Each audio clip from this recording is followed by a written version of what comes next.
Entonces, sí, básicamente esos sobrecostos también, pues le han pegado duro a las instituciones. Eh, digamos que las universidades que tienen servicios o que contratan servicios, por ejemplo, de servicios generales, de vigilancia, esas empresas están proyectando un incremento, un alza más o menos de un 16-18%.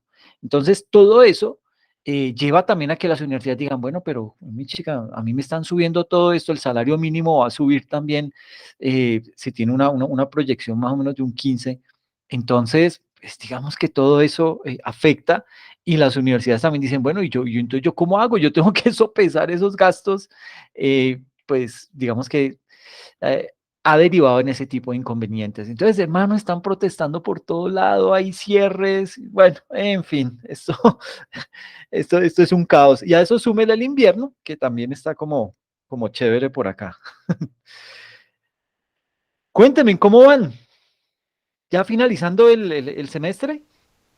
Sí, ya estamos casi ya cerrando la página. Coronando, qué bien, me alegra muchísimo eso. Em, hoy tengo una presentación. Bueno, quería plantearles algo. No sé si de pronto esto es algo, si alguien lo quiere considerar. Hoy vamos a hablar de una temática denominada las entidades de seguimiento y control. ¿Listo? Bueno, me voy a enfocar hoy en lo que son las entidades de control. No sé si de pronto alguien quisiera, digamos que hiciéramos una sesión de unas pequeñas exposiciones en donde hablaran acerca de lo bueno, lo malo y lo feo de la Contraloría, de la Procuraduría, de, de esas entidades de las que pues vamos a hablar en el día de hoy, porque hoy yo las voy a explicar, pero pues digamos que me gustaría si de pronto alguno de ustedes, ojalá si trabajara en esas entidades, pues sería muchísimo más chévere, pero si no, pues no hay problema. Y dejaríamos esa exposición en lugar de la actividad que tienen que desarrollar, pero solamente le puedo dejar a una persona que me hable de la Contraloría, a una que me hable de la Procuraduría, a una que me hable de la Auditoría, etcétera. Entonces, si a alguien le interesa, me dice y lo miramos, ¿listo? Por lo pronto, Alex, dime. pero pues usted puede sacar el tema y ponérselo a cada persona. Sí, pero digamos que como ya les había puesto una actividad, pues no me gustaría cambiarles esa actividad porque ya de pronto la están trabajando, entonces, pero si de pronto alguien dice, oiga, yo no he empezado a desarrollar la actividad, yo me le mido a esa exposición, sí, pero sería una exposición por ahí de unos 15 minuticos en donde nos cuente lo bueno, lo malo y lo feo de, por ejemplo, la Contraloría. Otra persona que nos diga lo bueno, lo malo, lo feo de la Defensoría del Pueblo y así sucesivamente, pero el que quiera. O sea, esto es voluntario y esa exposición se la valgo por la actividad de la unidad 2. Entonces, ahí les dejo en el tintero, si alguno quiere, pues me cuenta y lo vamos sacando. ¿Listo? Listo. Bien, muchas gracias. Entonces, hoy vamos a hablar básicamente de una temática. Este tema es bien interesante porque digamos que mucho lo hemos escuchado, mucho lo conocemos por el rol que desempeñamos, por la institución en la que trabajamos y pues digamos que de alguna manera estamos familiarizados con ese tipo de situaciones, pero vamos a abordar la temática denominada entidad de seguimiento y control. Esto está regulado por la Constitución política. O sea, esto no es que a alguien se le ocurrió, se lo inventó y, ay, mire, voy a crear entonces la Procuraduría y muchos ya saben, pues la intención del gobierno Petro, pues no está muy conforme con la Procuraduría porque lo destituyó cuando fue alcalde de Bogotá. Y digamos que las relaciones no son las mejores. Entonces, digamos que entre ese rifirrafe, pues una de las propuestas es, hombre, acabemos la Procuraduría, ¿sí? Eh, y digamos que hacia allá me gustaría mucho que la persona que, si alguien quiere exponer sobre la Procuraduría, que se enfocara mucho en esa parte, como que hiciera un buen análisis de por qué Petro quiere acabarla contra la Procuraduría y será que sí es bueno. ¿Será que eso ayuda o en lugar de ayudar perjudica?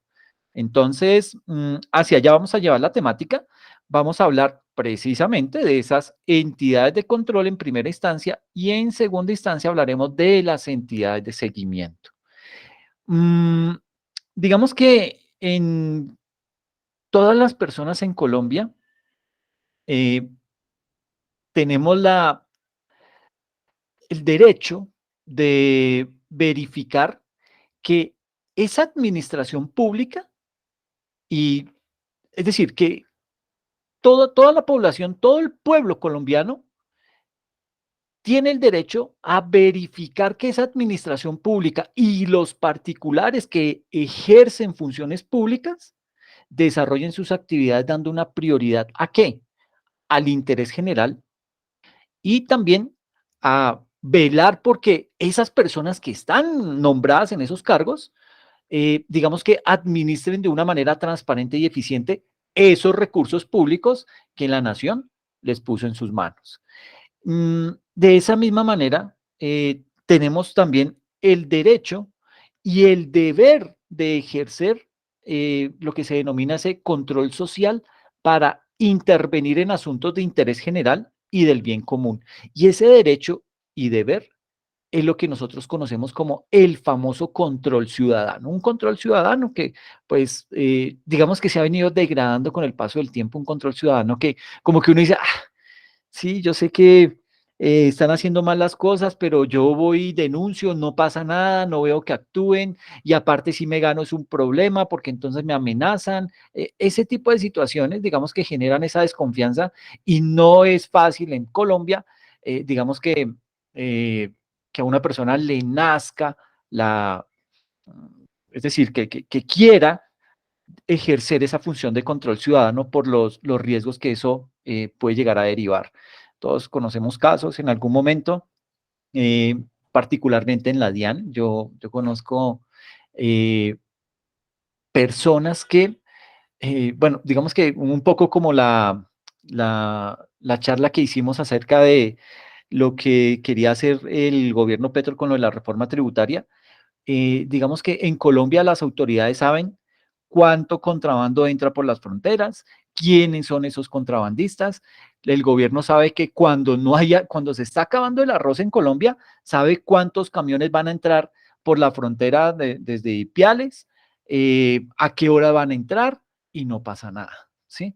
Entonces, ese tipo de personas, porque vuelvo y digo, están plenamente identificadas, se sabe quiénes son, pues usted ve que no les pasa nada, ¿sí? Y eso trae un problema mucho más complejo, y es el simple hecho que esas situaciones, ese contrabando que está entrando de esa manera, esa situación que no debería estar pasando, pues es lo que deriva en más informalidad en el país. ¿Por qué? Porque esa gente, no, le aseguro que ellos no tienen un local en un centro comercial en donde pagan arriendo, en donde pagan impuestos, nada. Ellos meten la mercancía de contrabando sin pagar ningún tipo de impuestos, sin pagar ningún tipo de arancel y la comercializan de la misma manera. Entonces, es frustrante que usted que de pronto tiene y digamos que aquí yo no estoy en contra de la famosa economía del rebusque, ni mucho menos, pero sí es paradójico el hecho de usted ver que ubíquese en un barrio,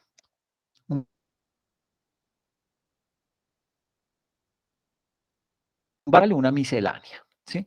Tiene una miscelánea bien montadita, tiene 2, 3 empleados, les está pagando el mínimo con sus prestaciones, paga sus impuestos, está registrado en Cámara de Comercio, todo en regla, ¿sí? Y al frente de la tienda de él, ahí en el andén, le colocan 3, 4, 5 carretillas, 5 eh, eh, digamos que puestos de venta ambulante, en donde comercializan los mismos productos que el señor comercializa adentro en su local, que paga todos los impuestos, que hace todo bajo la regla, se lo colocan ahí al frente, obviamente unos productos que como vienen de contrabando, pues no pagan IVA, al no pagar IVA, pues ¿qué pasa? Que son más baratos. Entonces, esta persona se comienza a quebrar, ¿sí? O sea, así no hay bolsillo que aguante. Entonces, ese tipo de situaciones, cuando usted comienza a conocer eso y dice, oiga, pero yo no estoy haciendo nada entonces, porque yo que soy legal, que estoy cumpliendo con la norma, que estoy generando empleo, me hacen esto y veo que la policía, que las autoridades no ejercen su función, pues usted se desanima y dice, no, pues yo entonces voy a entrar también en la misma tónica de más bien dejo de pagar arriendo, no pago empleados, no pago impuestos y me consigo un puesto de estos de ventas ambulantes y ahí comercializo mis productos, que de pronto es más incómodo, que de pronto tiene sus bemoles, ok, sí, pero digamos que de eso a mirar todo lo que le representa a esa persona, estar en la formalidad, pues digamos que hay mucho trecho. Entonces, ese tipo de situaciones son complejas. Eso es lo que trae el tema de, de esos bienes que entran de contrabando, ¿ok? Vuelvo y digo, el gobierno lo tiene perfectamente claro, el gobierno sabe por dónde entran, a qué horas van a entrar, en qué momento llegan containers con mercancía china, que es la que distribuyen en las calles, que venden en el transporte público, todo lo que vivimos nosotros en nuestras ciudades. Entonces, cuando usted empieza a ejercer ese control ciudadano, a denunciar ese tipo de situaciones, pues posiblemente cuando sepan que usted fue el que los denunció, pues a usted se le viene todo un problema encima y eso desestimula el que las personas quieran ejercer ese tipo de función. Obviamente, pues esa es la labor del delincuente, ¿no? Digamos que intimida a las personas con el propósito de que estas personas no sigan haciendo ese tipo de actividades y rieguen la bola, como se dice vulgarmente, para que le digan, oiga, mire que yo denuncié y ahora tengo este problema. Y eso desanime a que otras personas sigan denunciando. Entonces, pero desafortunadamente el tema, pues lo hemos visto, ha venido ganando cada vez más terreno, ese tipo de situaciones, ese tipo de amenazas, y pues ahí es en donde hemos visto todo lo que eso nos puede llegar a afectar. Entonces, digamos que en ese orden de ideas, ese control ciudadano, que es básicamente el deber ser que deberíamos cumplir todos como ciudadanos, surgen lo que se conoce como esos órganos de control y digamos que en el esquema de la organización y de la estructura del Estado, que es una organización y una estructura que está consagrada directamente en la Constitución Política de Colombia del año 1991. Dentro de esa organización y estructura, ¿qué pasó? Se conservó el concepto de las tres ramas del poder público.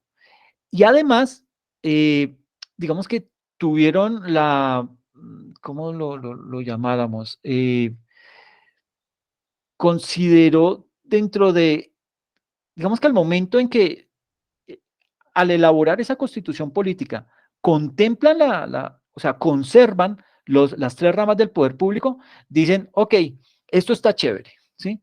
Me sirve, las tres ramas del poder ejecutivo están bien, de pronto tienen sus cuestiones que son, digamos que mejorables con el paso del tiempo, pero a esto le falta algo. Y ese algo que le falta es la existencia de otros órganos, pero unos órganos que sean independientes, unos órganos que sean autónomos, que es lo que conocemos como los órganos de control. Esos órganos de control básicamente son los que están encargados de qué?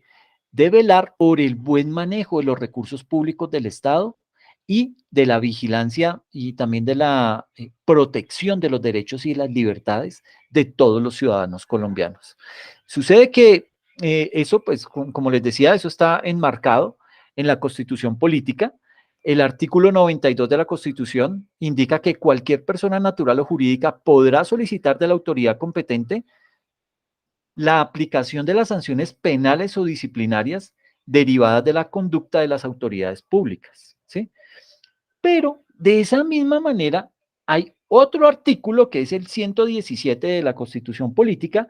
Ese artículo señala que el Ministerio Público y la Contraloría General de la República son órganos de control, ¿sí?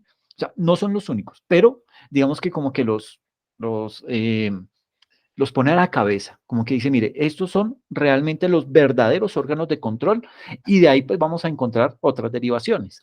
Entonces, ese tipo de órganos de control que son un órgano de control externo, ¿sí?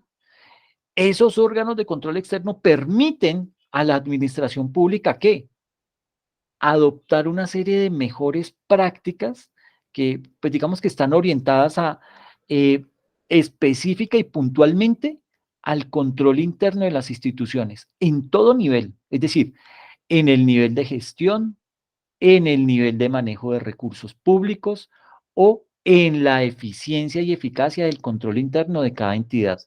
Y por último, hay un inciso del artículo 209 que se refiere a los órganos internos de cada entidad del Estado y dice que la administración pública en todos sus órdenes tendrá un control interno que se ejercerá en los términos que señale la ley, ¿sí? Entonces, digamos que es como si el Estado se conoce, ¿sí? El Estado dice, yo sé que aquí hay debilidades, yo sé que por este lado hay problemas, entonces vamos a tratar de blindarnos, pero lo vamos a hacer de una buena manera.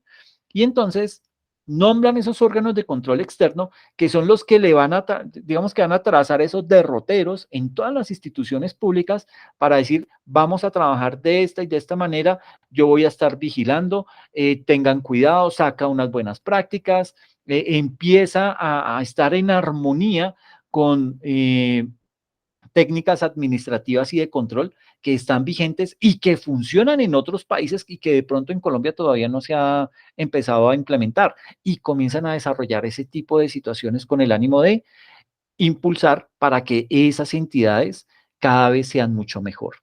Desde esa óptica, digamos que estos son los organismos de control que se tienen. Está, por un lado, la Contraloría General de la República, la Auditoría General de la República y el Ministerio Público. Digamos que ahí del Ministerio Público se desprende lo que es la Procuraduría General de la Nación y la Defensoría del Pueblo. ¿Listo? Entonces, digamos que aquí el propósito es especificar qué hace cada una de estas áreas, ¿ok? Bueno, cada una de estas entidades con el propósito de tener una idea general de esa situación, pero pues digamos que la idea es poder en esas exposiciones pequeñas, vamos a hablar de lo bueno, lo malo y lo feo de la auditoría, de la Contraloría, del Ministerio Público, pues poder ahondar un poquito más. Básicamente, tomando en principio lo que es la Contraloría General de la República, esa Contraloría General es conocida como un órgano de control, pero tiene la característica de ser el órgano de control más antiguo de Colombia, ¿sí? Y es un órgano de control que cumple unas funciones macro y micro y está bajo la dirección, obviamente, pues del Contralor General de la República. Entonces, digamos que la Constitución Política, en sus artículos 267 y 268, digamos que ahí indica que la Contraloría General es una entidad de carácter técnico, ¿sí? Específicamente la marca, la etiqueta con ese carácter técnico que tiene una autonomía administrativa y presupuestal, ¿sí? Y está básicamente encargada de vigilar lo que es la gestión fiscal de la administración y de los particulares o de esas entidades que manejan fondos o bienes de la nación. Entonces, partiendo de eso, podemos decir que la Contraloría General de la Nación tiene, bueno, tiene muchas funciones asignadas, pero hay dos funciones que son las que resaltan en todo esto. La primera función hace énfasis a que, bueno, digamos que esa primera función consiste en realizar, evaluar y publicar informes sobre el comportamiento de las finanzas del Estado, llevar a cabo la auditoría al balance general de la nación, realizar estudios e investigaciones, atender, bueno, y a propósito aquí en este tema de realizar estudios e investigaciones, si a alguien le interesa por ahí, hay un estudio que realizó la Contraloría General de la República y eso lo pueden encontrar en la página de la Contraloría, en la sección de, ellos publican una revista y hay una revista que es como el 2018, en donde hicieron todo un estudio muy juicioso acerca de las pensiones en Colombia.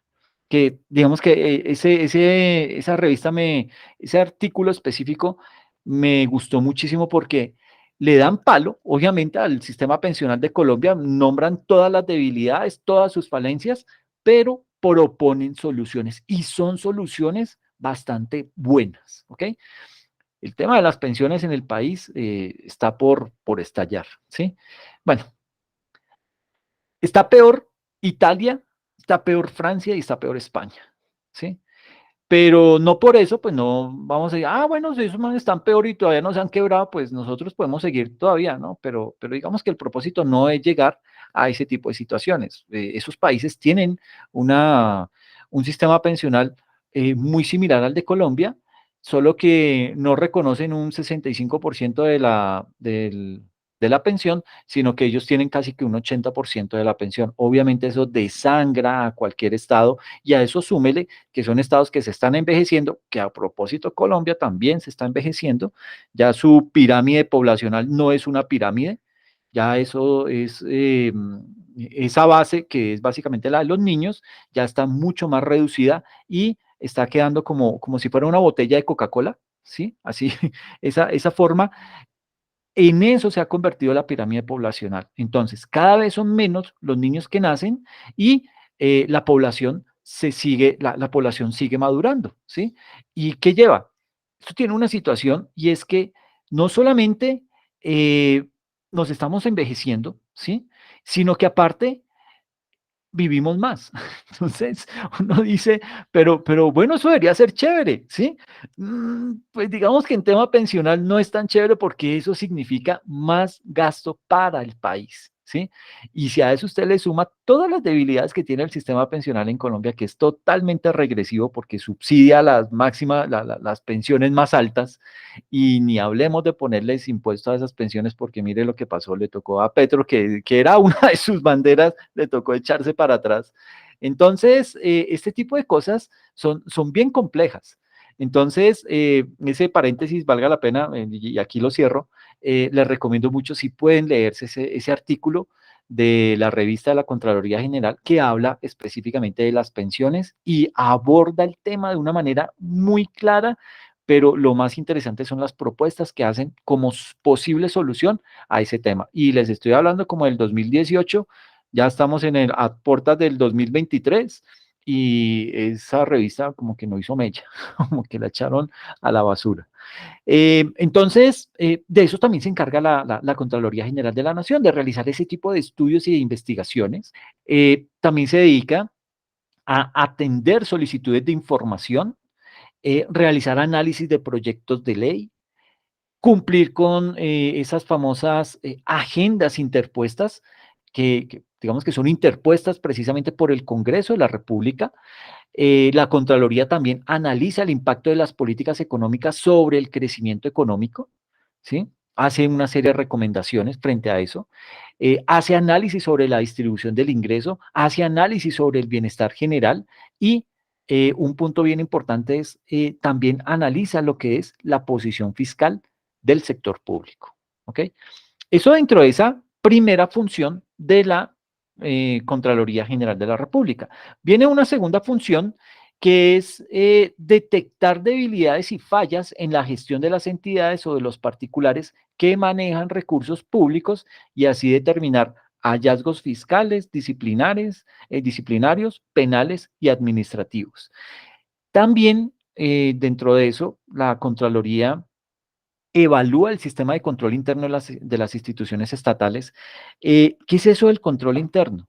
Pues básicamente es empezar a evaluar eh, cómo la entidad está desarrollando su labor, si tiene una serie de protocolos, si tiene documentados sus procesos y sus procedimientos, qué controles está implementando, y todo esto lo hace como lo mandan hoy en día las normas internacionales, amparándose como en procesos de auditoría basados en riesgo, es decir, analiza a qué riesgos puede estar expuesta esa entidad y con base en eso comienza a elaborar toda la medición del control interno de esa entidad para proponer unas mejoras, obviamente, ahí ¿qué se hace? Cuando usted evalúa por riesgos, usted básicamente tiene, usted esos riesgos los va a plasmar en un famoso mapa de riesgos.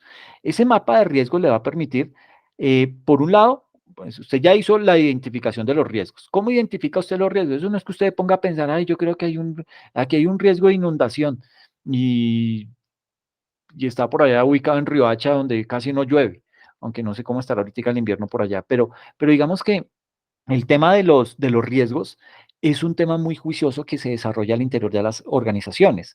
Entonces, ¿cómo se hace? Hay diferentes técnicas, ¿sí? Uno puede utilizar la matriz Delphi, usted puede utilizar técnicas tan prácticas como lo es la lluvia de ideas, ¿sí? O, por ejemplo, le puede decir a cada uno de los miembros que usted quiere que le aporten en ese tema de la identificación de riesgos, usted le puede pasar una encuesta en donde usted ya hizo la tarea, o bueno, no hizo, digamos que uno encuentra, usted entra a Google y publica listado de riesgos de una entidad que se dedica a no sé qué, y ¡prum! Le sale un listado de riesgos. Entonces usted, con base en ese listado, arma con una pequeña encuesta y le dice, obviamente la ajusta a la entidad, la acomoda y le coloca, ¿usted qué cree? ¿Usted cree que este riesgo es importante para la organización? Y al lado le dice, dígame, ¿qué tan frecuente se puede llegar a dar en una escala de 1 a 5?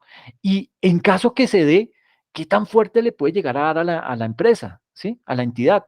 Entonces, califíquemelo de 1 a 5. Entonces, ahí lo que hace la persona es, este riesgo, sí, el riesgo de terremoto, uy, sí, es que estamos aquí ubicados en la Mesa de los Santos, claro, ese riesgo es muy alto. Entonces, lo coloco con frecuencia 5 porque eso tiembla todos los días, ¿sí?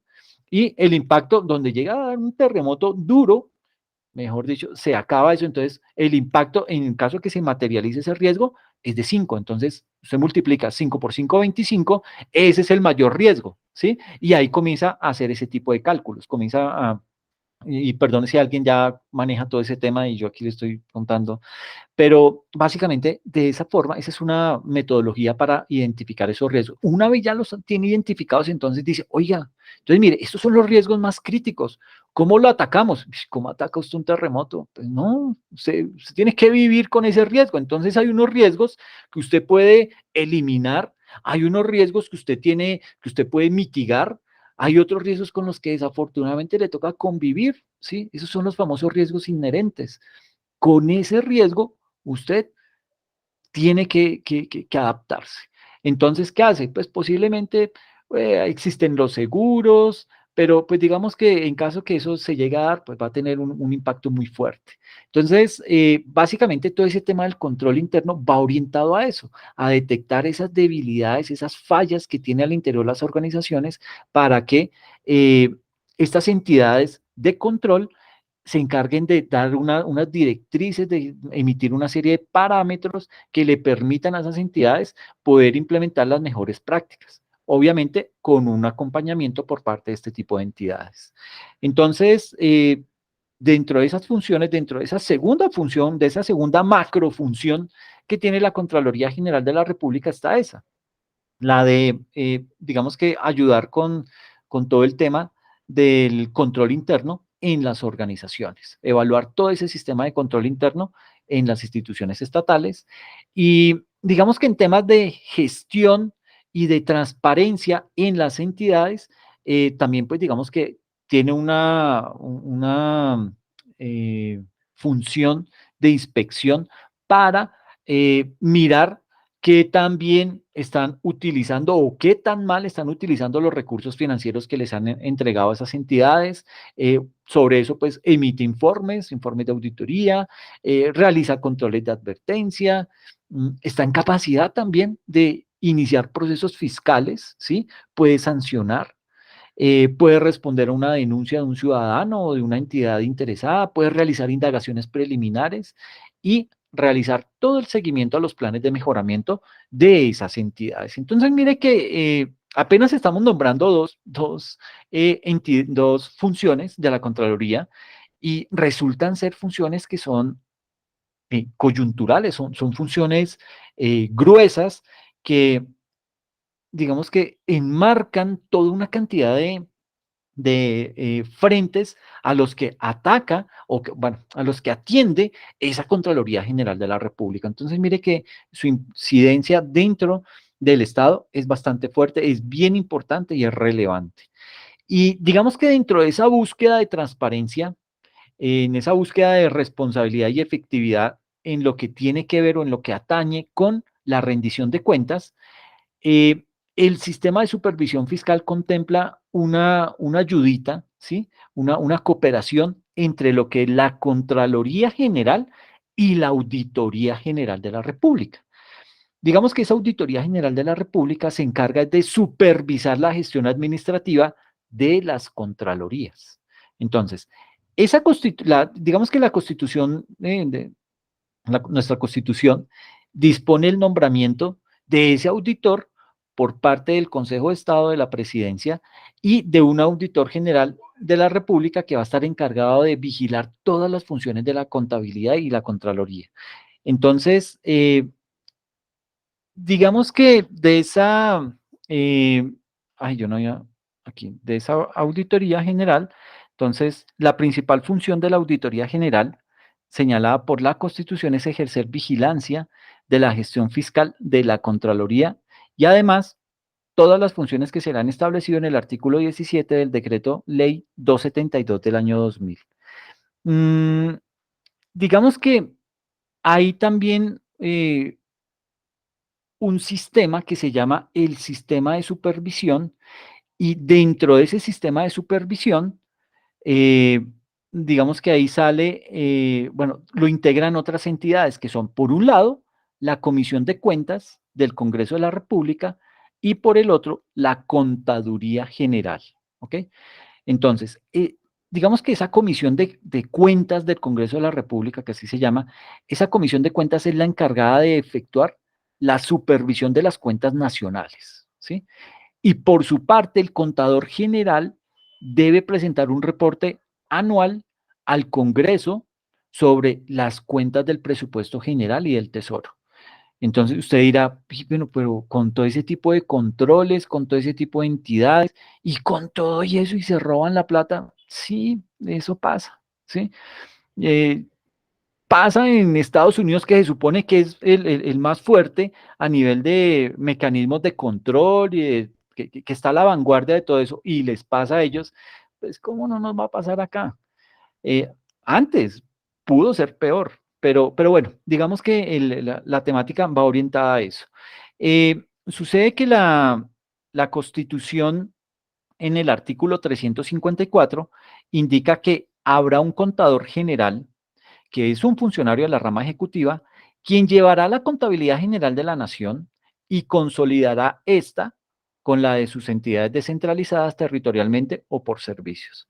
Cualquiera que sea el orden al que pertenezcan, excepto la referente a la ejecución del presupuesto, cuya competencia se atribuye a la Contraloría.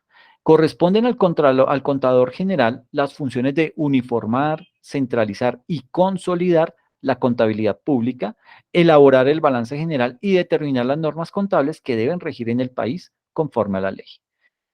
Parágrafo. 6 meses después de concluido el año fiscal, el Gobierno Nacional enviará al Congreso el balance de la Hacienda auditado por la Contraloría General de la República para su conocimiento y análisis. Entonces, todo esto emana de la Constitución política. O sea, esto no fue que se lo inventaron, esto no fue que empezaron a salir entidades burocráticamente, no, todo esto tiene una razón de ser y es la Constitución política de nuestro país.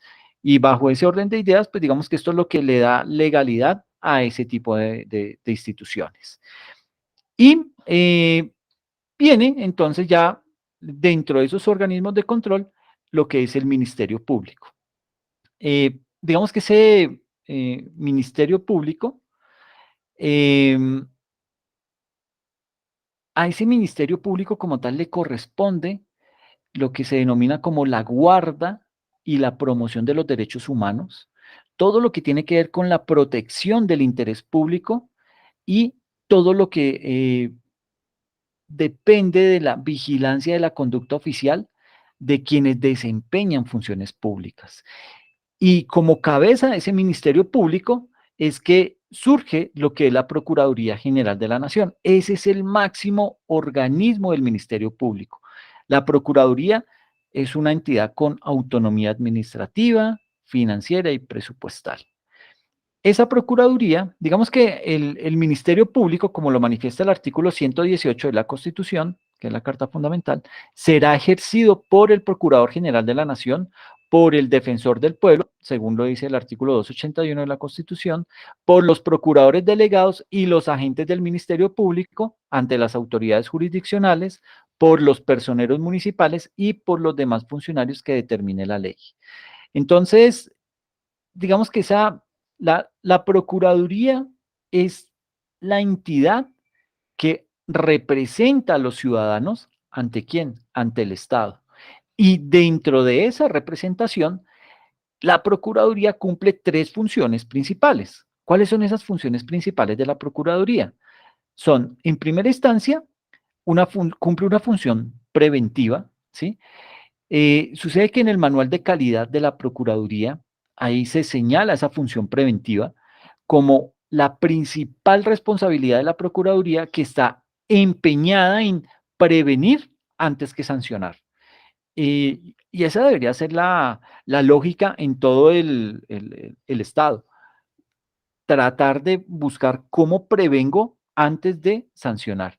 Eh, Bajo eso, pues digamos que la Procuraduría también se encarga de vigilar eh, el actuar de nosotros los servidores públicos y advertir cualquier hecho que pueda ser violatorio de las normas vigentes sin que eso implique, digamos que tener esa injerencia en las entidades, ¿sí? Eso se llama eh, coadministración, que la Procuraduría, no por que de pronto por el afán de investigar y de tratar de obtener una serie de hallazgos, se esté involucrando en coadministración dentro de esa entidad. Eso no lo puede hacer la Procuraduría, ¿ok?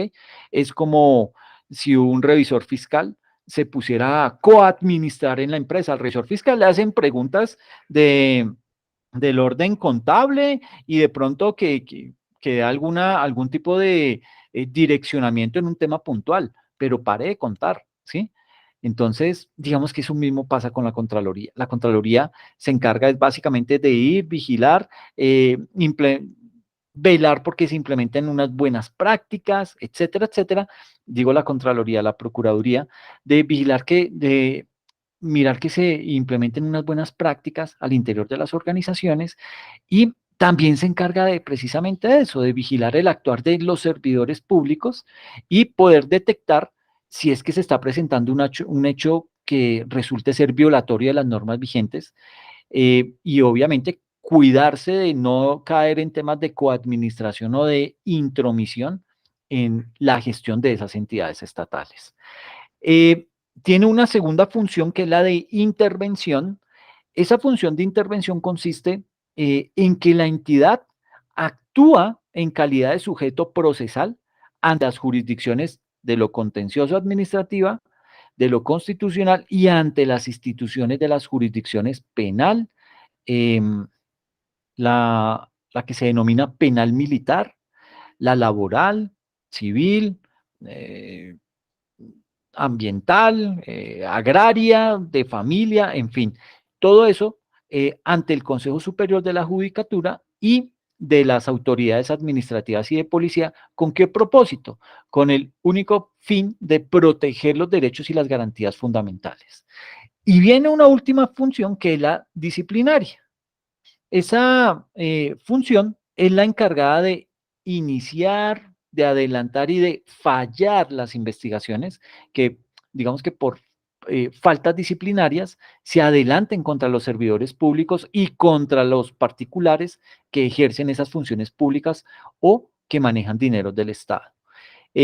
Todo eso está contemplado en la ley 734 del año 2002, está contemplado dentro del Código Único Disciplinario en el artículo 16, en donde dice que la sanción disciplinaria tiene una función preventiva y correctiva para garantizar la efectividad de los principios y fines previstos en la Constitución, la ley y los tratados internacionales que se deben observar en el ejercicio de la función pública.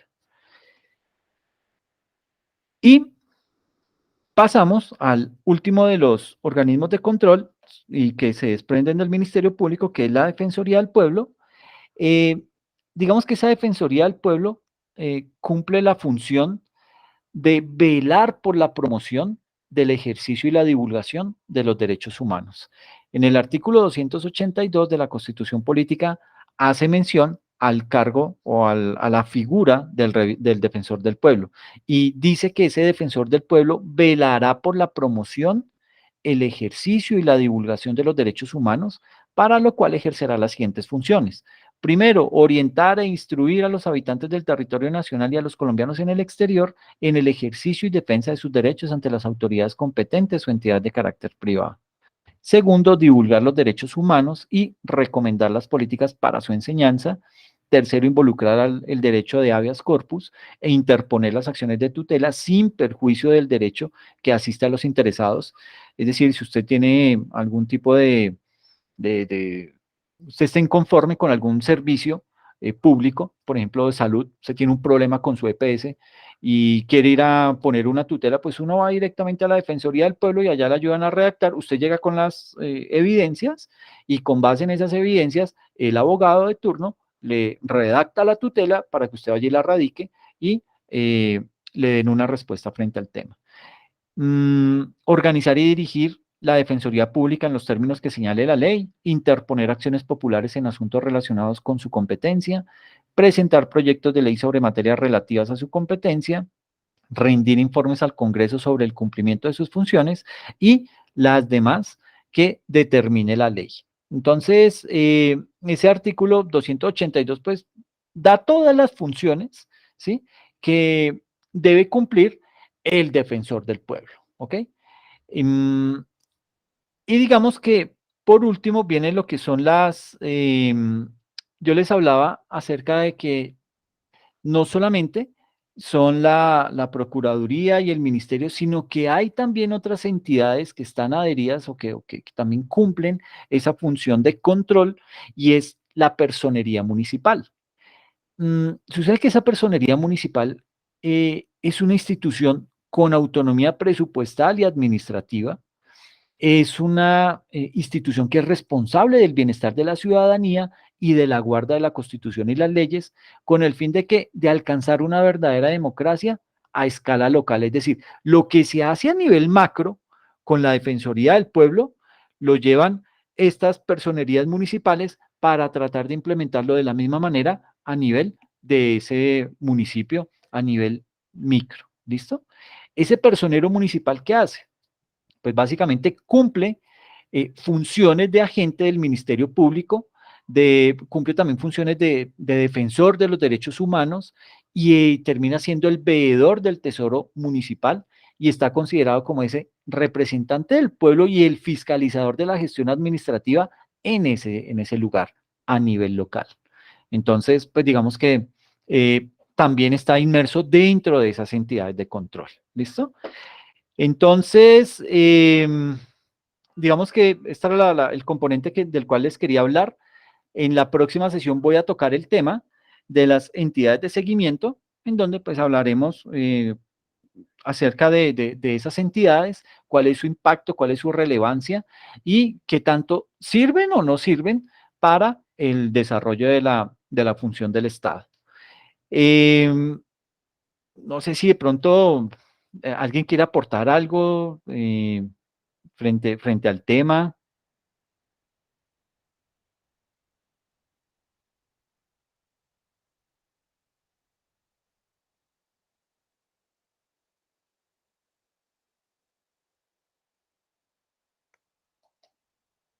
No me digan que los dormí, joder, mi chica. Esto es lo más triste que le puede pasar a uno. No, no, señor. Nada, para nada. No, profe, Ok, ok. Entonces, para las personas que llegaron, les dije, digamos que hice la mención antes de empezar con la sesión, que puede, si alguien lo considera, puede, en lugar de la actividad que está planteada desarrollar para la unidad 2, puede de pronto escoger una institución, una entidad como la Contraloría, una entidad como la Procuraduría, una entidad como la Auditoría, una entidad como la Defensoría, para exponernos lo bueno, lo malo y lo feo de esa entidad, y eso reemplazaría esa entrega de la otra actividad. Simplemente por sí, para que tengan otro as bajo la manga y puedan decir, eso sí nos tocaría esa exposición hacerla el próximo jueves, ¿ok? Y el viernes yo traigo el tema de las entidades de seguimiento, ¿listo?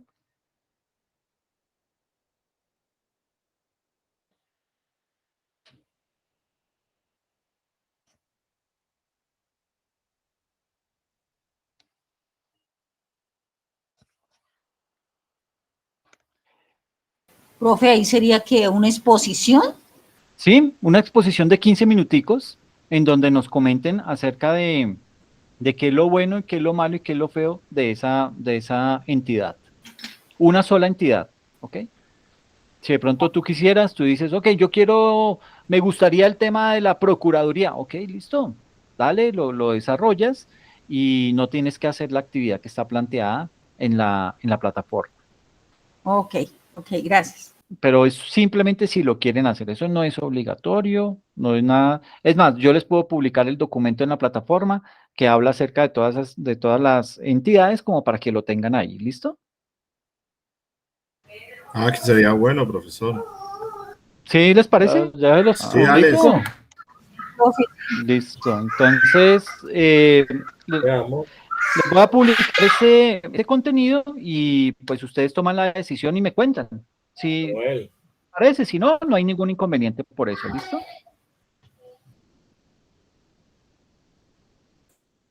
Sería como el ensayo, la actividad 3 es el ensayo, pero en vez de ensayo, es ponerlo. Sí, digamos que ahí, digamos que dentro de la actividad planteada para la unidad 2 hay varias alternativas. Ustedes escogen la que quieran. Hoy les estoy colocando otra alternativa por si les llama la atención, pero es la persona que esté trabajando ya el ensayo y todo esto, tranquilo, sígalo trabajando, no hay ningún problema por eso, pero de pronto si hay alguien que no ha empezado y que dicen, ah, es un ensayo, esa vaina, mm, a mí me cuesta, me demanda mucho tiempo, mucho esfuerzo, pues entonces tome esta otra alternativa por si le llama la atención para que la pueda desarrollar. ¿Listo? Cuéntame, José nos dice, profe, no se le olvide, por favor.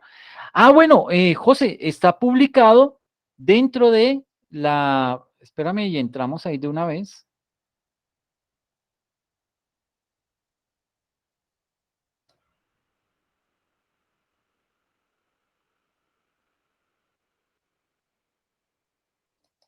Ay, perdón, no, yo no estoy compartiendo pantalla. No, ya les comparto y lo vamos viendo. ¿Listo? Porque digamos que aquí dentro de la actividad, les bloqueé los contenidos. Entonces, pues me dicen si es claro, si no, pues lo replanteamos, ¿ok? Entonces,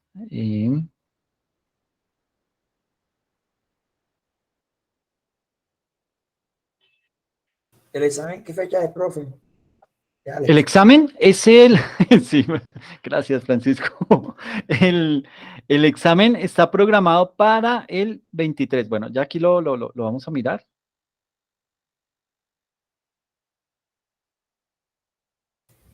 Entonces, aquí tenemos, chan.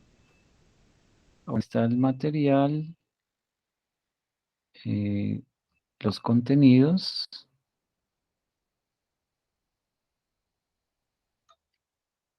y la actividad es esta. Entonces, aquí dentro de la actividad tenemos lo siguiente. Esa es la actividad 2. ¿Esa es para qué fecha límite? No recuerdo ahora. Esta actividad, Sí. ya te la digo, Francisco. Alex, ¿y la nota de primer corte 27 la de publican noviembre. cuándo? Ay, hermano, sí, ya, yo las tengo ya listas y no he entrado a mi módulo para publicarlas. Repite, Pero, dime, Repíteme, por favor, la fecha de esta actividad. 27. Es 27 El segundo. de noviembre, sí. Aquí está, cuando ustedes Y el entran a la... examen también. Y el examen es también para el 27. Aquí está publicado, Chan. ¿Listo?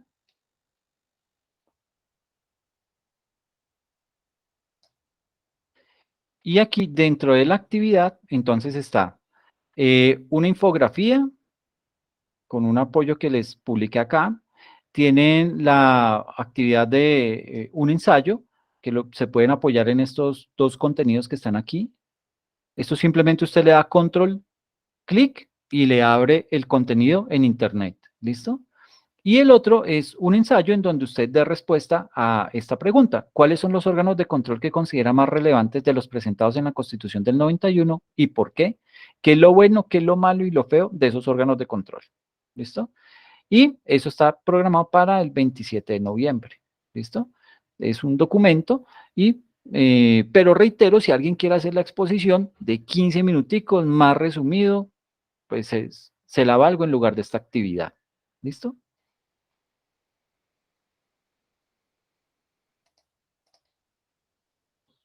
No sé cómo te parece, José, si el tener ahí los contenidos dentro de la actividad te parece bien, si es fácil de llegar a los contenidos o cómo lo prefieres.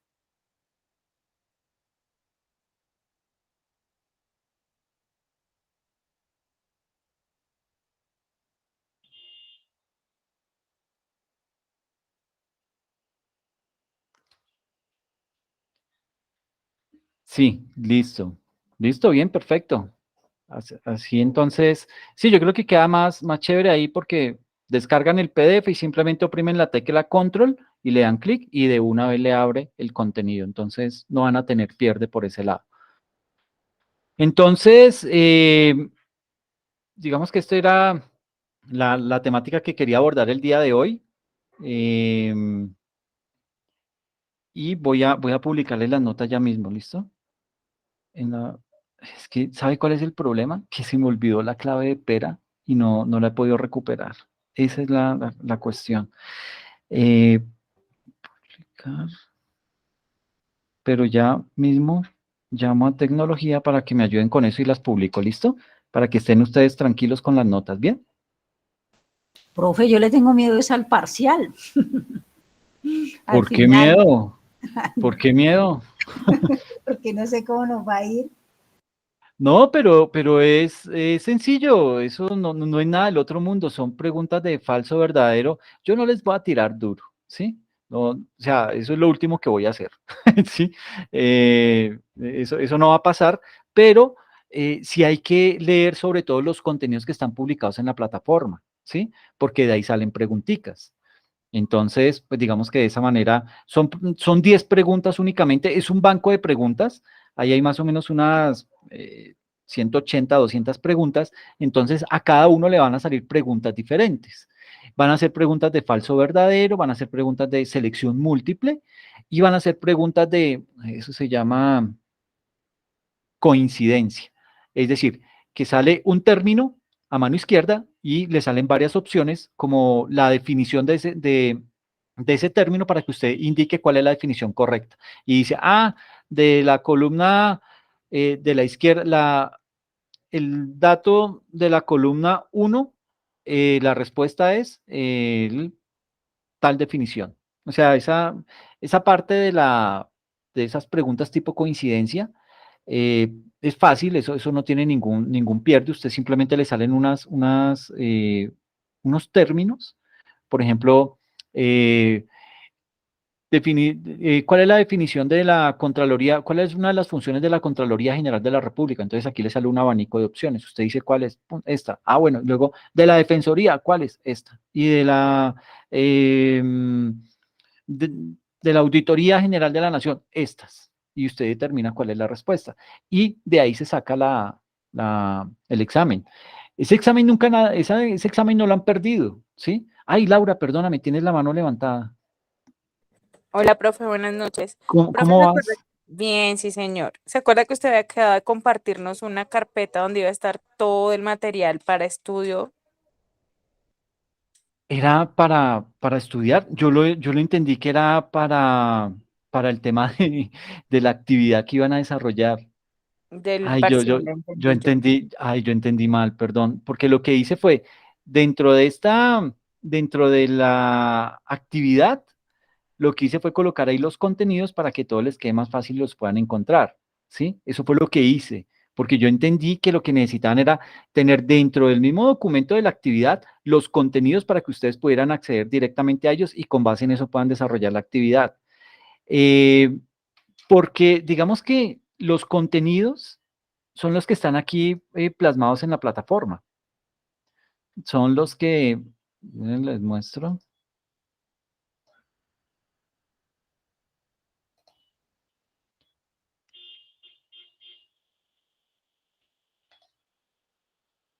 Por ejemplo, este es uno de los recursos, fricciones entre las ramas del poder público a propósito de la función pública en Colombia. Este es otro documento que pues, ahí vale la pena leerlo, estructura del Estado, la institucionalidad social en Colombia, la búsqueda de una descentralización con centro, eh, caracterización de las diferentes formas de organización social en Colombia. Entonces, digamos que aquí están todos los contenidos de cada unidad, lo mismo de la 2. Y estos, pues no sé si quieres tenerlo todo en un condensado en una sola carpeta. Es lo que propones? Pues, profe, yo en la clase anterior entendí que eso es lo que habíamos dicho. No sé si de pronto sea yo la que esté equivocada. No, yo por lo general me confundo mucho en esas cosas, entonces puede ser que yo haya interpretado mal. Pero aquí está la persona que hizo la propuesta y nos dijo que hiciéramos eso. Javier, ¿eras tú o quién eras? Espérame Profe, fui yo. Lo ¡Ay, que dice la José! compañera es cierto. O sea, yo le había dicho como de que pusiera todo el material de estudio para el examen final en una sola carpeta. Eso era lo que yo le había dicho la clase pasada. Ah, ok, ok. Pero bueno, digamos que al estar aquí publicado, les es más difícil acceder al material desde acá o lo quieren tener en una carpeta todo el contenido.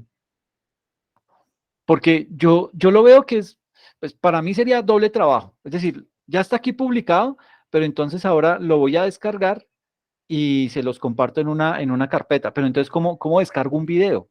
Porque aquí en esta unidad hay 4 videos, ¿sí? No son largos, pero no sabría cómo descargarlos y ponerlos en esa carpeta. Si alguien tiene una idea y me puede echar una manito con decirme cómo se hace, yo lo atiendo. ¿O cómo lo ves tú, José? Pues, profe, yo creo que lo de los videos sí no tiene problema, no tiene pierde. De pronto los documentos, sí. Listo. ¿Y esa carpeta, quién se las comparta por Drive? ¿O cómo la quieren? Pues, profe, como le quede mejor, si puede hacer Sí. una carpeta entre mismo, entre la plataforma, pues déjela ahí colgada que diga material de estudio para examen final o algo así, ya. Ok, listo. Ahí en campus virtual. Sí, Alex, donde sea más práctico para usted. Perfecto, no hay problema entonces. Voy a unificar eso y les comparto entonces esa carpeta. Yo había entendido que era lo de la actividad, les pido mil disculpas. Por eso coloqué dentro del PDF los enlaces para que ahí pudieran tener acceso a la información. Pero entonces, pues esto no demanda mucho tiempo, entonces no hay lío. Listo, profe, gracias. No, a ti, Laura, perdóname por haber malinterpretado las cosas y también José, porque yo, como les decía, había entendido otra cosa, perdón. Pero entonces ya lo hago. No, profe, ¿Listo? tranquilo, todo bien. Ok, bien, bien, chévere. Listo, señores, entonces, pues nada, voy a recuperar la contraseña de Pera para poderles publicar las notas y que ustedes las puedan ver. Y organizo lo de la carpeta, si me toca entre mañana y el sábado, organizarlo para que ustedes lo puedan consultar, ¿listo? Alex, o sea que la última clase sería el 24. Perdóname, ya ahora acá. Sí, el 24. Y Hoy serían, estamos a... y serían las exposiciones de los compañeros que decidan, si deciden, obviamente. Sí, sería ese día esas exposiciones y yo hago la de las entidades de seguimiento el próximo viernes. Después de esa sesión de exposiciones, el viernes siguiente hago la sesión de entidades de seguimiento. Ok, O sea, tendríamos 24 y 25 para perfecto, eso. perfecto.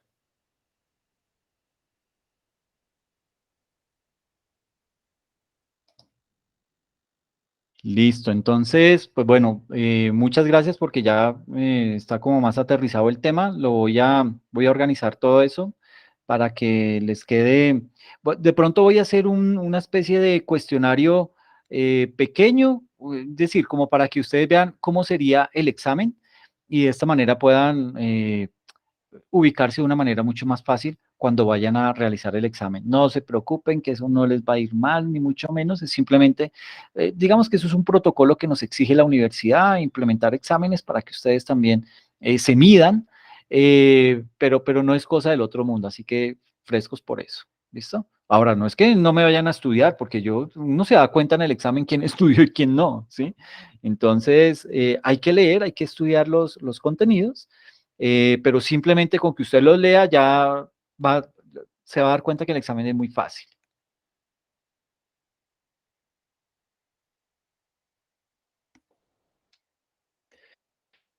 Bueno, Hay que estudiar, gracias. Vale, hasta mañana, muy listo, amable. listo. Bueno, muchas gracias a Gracias, ustedes, profe. gracias por la asistencia y estamos ahí pendientes. Me quedo entonces trabajando con lo de la recuperación de la contraseña. ¿Listo? Alex, una consulta. Dime, Pedro. Alex, los temas o el apoyo de la bibliografía que vas a aportar para la exposición, ¿cuándo la colocarías? Yo la estoy subiendo ya mismo. O sea, Ah, ok, vale. ahorita antes de las 8 ya lo encuentras ahí publicado en la plataforma. Va a estar aquí en primera instancia, en el módulo 2, aquí donde dice Vale, módulo de trabajo 2, al final. Aquí va a estar listo. publicado, ¿listo? Para que Vale, puedan acceder a ese contenido. ¿Ok? bueno, gracias. Listo, bien, bien. Bueno, les agradezco muchísimo la asistencia y nos vemos entonces en la próxima sesión para seguir desarrollando la temática, ¿ok? Cuídense mucho. Gracias, Listo, Alex. Buenas noches, gracias. Chao, Alexander. profe. Bien, muy A amable. ustedes, cuídense mucho, que les vaya muy Gracias. bien. Chao. Ok, chao. Chao, José, que estés muy bien.